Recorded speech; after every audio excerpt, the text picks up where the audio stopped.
Antes de hablar de conexiones, contactos o círculos de influencia, hay una verdad incómoda que debe quedar clara desde el principio. Nadie poderoso se acerca a quien necesita algo. El poder no responde a la súplica, responde a la fuerza.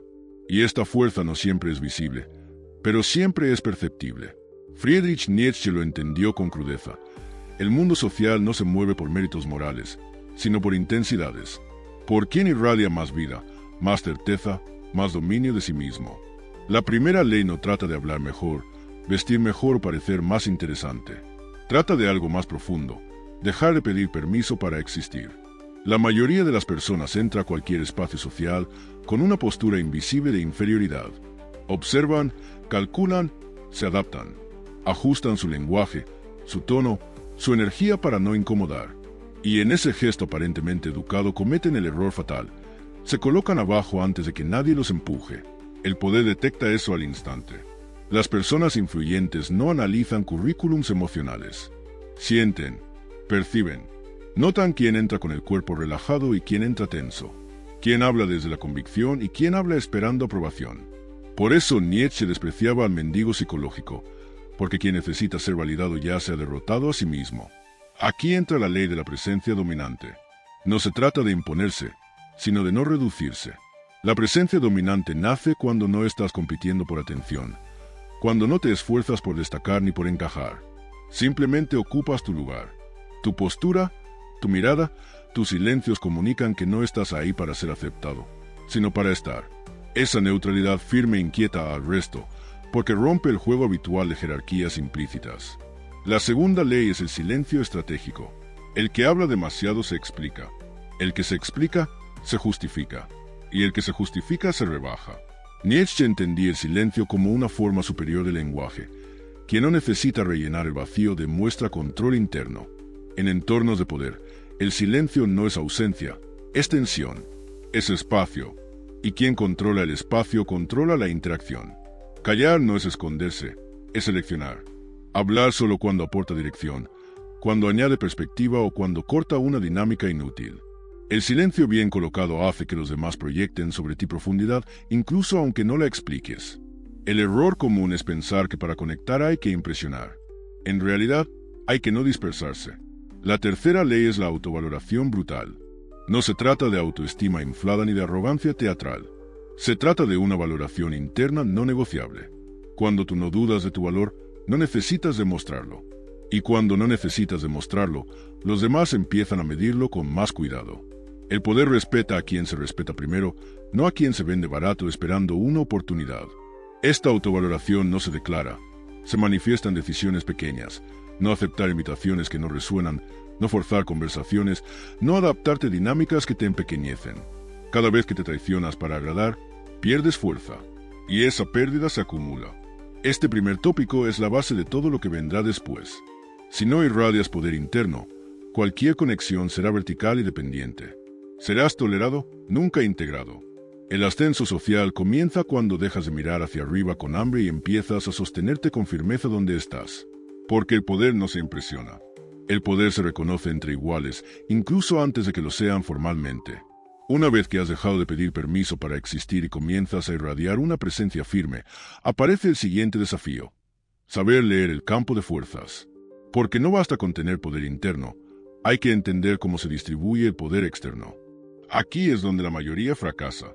Confunden títulos con autoridad, ruido con influencia y visibilidad con control. Friedrich Nietzsche nunca cayó en ese error. Para él, la sociedad era una red de voluntades en tensión, no una estructura ordenada y justa. La cuarta ley es la lectura jerárquica. Toda interacción humana tiene una jerarquía, incluso cuando nadie la reconoce explícitamente. Siempre hay alguien que marca el ritmo, alguien que valida y alguien que espera. El error del ingenuo es creer que todos juegan en igualdad. El error del resentido es negar la jerarquía. El individuo lúcido la observa sin moralizarla. En cualquier grupo, aprenda a mirar quien decide cuando se habla, quien corta una conversación sin ser cuestionado, quien es escuchado incluso cuando no eleva la voz. Ese es el centro real de poder. No siempre es el más visible, pero siempre es el más influyente. Si no aprendes a detectar esto, hablarás con quien no decide y esperarás resultados que nunca llegarán. La quinta ley es el respeto asimétrico. Aquí Nietzsche es brutal. El respeto no es horizontal, es direccional. No todos los vínculos deben tratarse igual. Respetar no significa someterse, pero tampoco ignorar. Significa reconocer fuerzas sin inclinarse ante ellas. El poderoso desprecia tanto al adulador como al insolente. Respeta al que entiende su posición sin exagerarla ni negarla. El respeto asimétrico se manifiesta en cómo escuchas, cómo respondes y, sobre todo, en lo que no haces. No interrumpes para destacar, no corriges para humillar, no compites por atención. Te mantienes firme, observador, consciente de que el verdadero movimiento no ocurre en la superficie. Esa postura transmite inteligencia social, algo extremadamente valorado en círculos de poder. La sexta ley es el valor percibido. Aquí se cierra el triángulo. El valor no es lo que eres, sino lo que los demás creen que eres capaz de aportar o de quitar. El poder siempre calcula riesgos y beneficios. Por eso, quien parece inofensivo es ignorado, y quien parece desesperado es utilizado. Para aumentar tu valor percibido no debes hablar de tus capacidades, sino mostrar independencia. Tener opciones. No necesitar cerrar cada conversación, no buscar siempre continuidad, no forzar acuerdos. Cuando das la sensación de que puedes retirarte sin perder nada, automáticamente subes de nivel. El poder respeta a quien no depende de él. Este tópico se conecta directamente con el anterior. Primero irradias poder interno, luego aprendes a leer el tablero. Sin esa lectura, incluso la mejor presencia se vuelve ingenua. Y sin presencia, la lectura se vuelve paranoia. Ambos deben ir juntos. Nietzsche entendía que quien no comprende la jerarquía termina sirviendo a fuerzas que ni siquiera ve. Por eso este aprendizaje es incómodo. Te obliga a aceptar que el mundo no es justo, ni plano, ni amable. Es un espacio de voluntades enfrentadas, donde solo prospera quien ve con claridad. A partir de aquí, el camino se afila. Ya no se trata solo de observar, sino de interactuar sin diluirte. En el siguiente tópico entraremos en la conexión real con personas poderosas, cómo generar respeto sin agradar y cómo convertirte en una mente que no se puede ignorar. Después de aprender a irradiar poder interno y a leer las jerarquías invisibles, llega el punto donde casi todos se sabotean. El momento de interactuar. Aquí es donde el miedo a perder lo poco ganado empuja a muchos a agradar, a suavizar su discurso, a esconder sus aristas. Y ese es el instante exacto en que dejan de ser interesantes. Friedrich Nietzsche jamás respetó al espíritu complaciente. Para él, la conexión auténtica entre fuerzas solo ocurre cuando hay tensión, no cuando hay sumisión. La séptima ley es la diferencia incómoda. Las personas poderosas no buscan espejos, buscan contraste. Están rodeadas de aduladores que repiten lo que quieren oír, de perfiles previsibles que no alteran nada. Tú no conectas aportando armonía, conectas aportando una fricción inteligente. No contradicción gratuita, no provocación vacía, sino un punto de vista que no encaja del todo. Precisamente por eso, obliga a pensar. La diferencia incómoda se manifiesta cuando no respondes como se espera, cuando no sigues el guión social, cuando haces una observación que no ataca, pero tampoco tranquiliza. Esto no se hace para destacar, sino porque realmente piensas así. La autenticidad real no es ser amable, es ser fiel a tu visión aunque incomode. El poder reconoce a quien no se traiciona por pertenecer. La octava ley es el pensamiento propio. Aquí se separa definitivamente al individuo fuerte del seguidor elegante. Tener pensamiento propio no es tener opiniones, es sostenerlas bajo presión. En círculos de influencia, las ideas son probadas, desafiadas, tensadas. Quien se desarma al primer cuestionamiento queda expuesto como actor, no como fuerza. Nietzsche defendía al espíritu libre, no al rebelde ruidoso. El espíritu libre no discute para ganar, expone para revelar. Cuando hablas desde un pensamiento trabajado, no necesitas elevar la voz ni cerrar la conversación. Dejas una idea sobre la mesa y permites que haga su trabajo. Esa calma intelectual es percibida como profundidad. La novena ley es el conflicto elegante. Esto es crucial. El poder no huye del conflicto, lo administra. Si evitas todo desacuerdo, te vuelves irrelevante. Si confrontas sin control, te vuelves peligroso en el mal sentido. El conflicto elegante es la capacidad de marcar límites, señalar incoherencias o defender una postura sin necesidad de imponerte. Esto se logra controlando el tono y el tiempo. No reaccionas en caliente. No corriges en público para humillar. No acumulas tensión silenciosa. Eliges el momento exacto y la forma justa. El mensaje llega sin violencia, pero con firmeza. Y eso genera respeto, porque demuestra dominio emocional y claridad mental. Este tópico se conecta con los anteriores de forma natural. Primero dejaste de mendigar valor, luego aprendiste a leer el tablero. Ahora te conviertes en una pieza que no puede ser ignorada. No porque haga ruido, sino porque altera la dinámica. Porque donde estás, el nivel sube o la conversación cambia. Las personas poderosas no buscan amigos, buscan aliados mentales. Gente que aporte visión, que no tema el desacuerdo, que no dependa de su aprobación. Cuando encarnas esto, la conexión deja de ser social y se vuelve estratégica. Ya no estás intentando entrar en un círculo, estás creando un punto de gravedad propio. En el próximo tópico entraremos en una de las reglas más difíciles de aceptar. Cómo manejar la cercanía sin mostrar hambre, cómo retirarte sin perder posición porque la escasez emocional es una de las armas más silenciosas del poder. Cuando ya has logrado algo poco común, irradiar poder interno, leer jerarquías invisibles y generar respeto a través de diferencia visión, aparece una trampa silenciosa, el exceso de cercanía. Muchos creen que el siguiente paso es acercarse más, estar más disponibles, demostrar lealtad constante. Y ahí es donde pierden todo lo ganado. Friedrich Nietzsche fue implacable con este punto. Quien necesita, se subordina.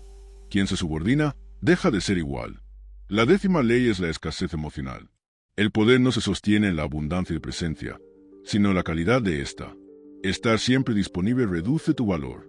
No porque seas prescindible, sino porque eliminas el misterio, la tensión y la posibilidad de pérdida. El ser humano valora más aquello que no puede consumir sin límite. Y las personas poderosas, más que nadie, operan bajo esta lógica. La escasez emocional no significa frialdad ni distancia artificial. Significa no volcarte, no depender, no convertir una relación estratégica en una necesidad personal. Mantienes tu centro intacto. No buscas validación constante. No reclamas atención, no te explicas cuando no estás. Esa estabilidad transmite una señal clara. Tienes vida propia, objetivos propios, dirección propia. Nietzsche entendía que el verdadero dominio comienza cuando puedes retirarte sin miedo. El que teme perder una relación ya ha cedido poder. Por eso la cercanía debe ser dosificada. Aparecer cuando tiene sentido, desaparecer cuando el ciclo se cierra. No por manipulación, sino por coherencia interna. La 11ª ley es el ritmo propio. Aquí se consolida la independencia. Cada relación tiene un pulso, pero el error es sincronizarte completamente con el pulso del otro. Cuando adoptas el ritmo ajeno, pierdes iniciativa. El poder respeta a quien marca su propio tiempo, a quien no se apresura, pero tampoco persigue. Esto se refleja en decisiones simples: no responder de inmediato por ansiedad, no aceptar cada encuentro, no alargar conversaciones que ya cumplieron su función. No todo debe cerrarse con palabras. A veces, el silencio final es más fuerte que cualquier conclusión verbal. Este tópico conecta directamente con el anterior. Si en el tercero aprendiste a generar tensión intelectual, aquí aprendes a no disiparla.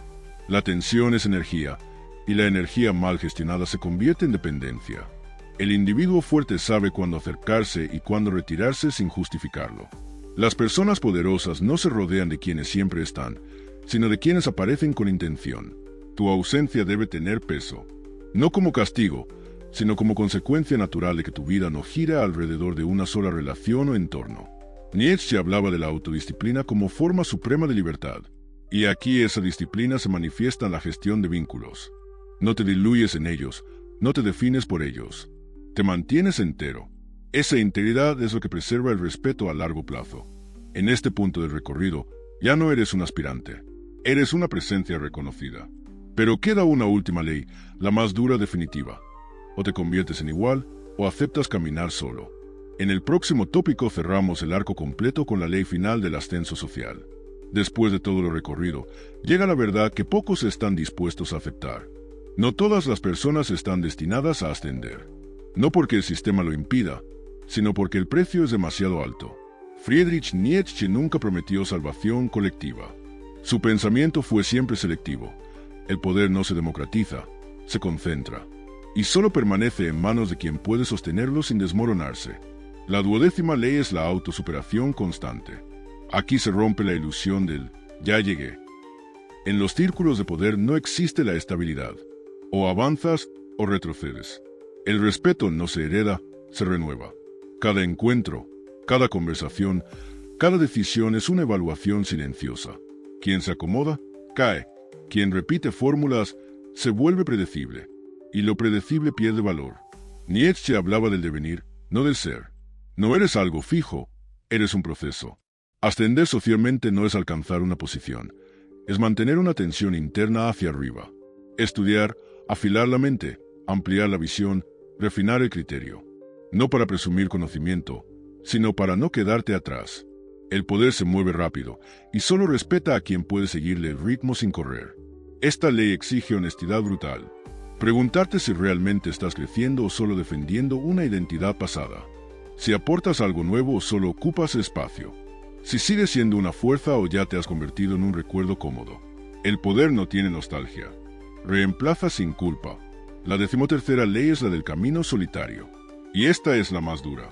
Llega un punto en el que debes aceptar que, incluso rodeado de personas influyentes, el trayecto es interno y no compartido.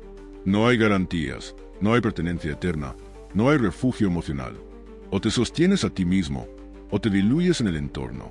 Nietzsche despreciaba al rebaño no por odio, sino por claridad.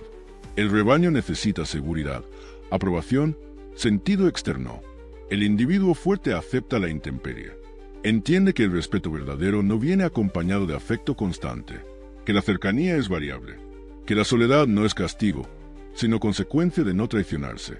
Este es el cierre natural de todo el proceso. Al inicio aprendiste a no mendigar valor, luego a leer jerarquías, después a generar tensión y visión, más tarde gestionar la cercanía sin hambre. Ahora entiendes la ley final.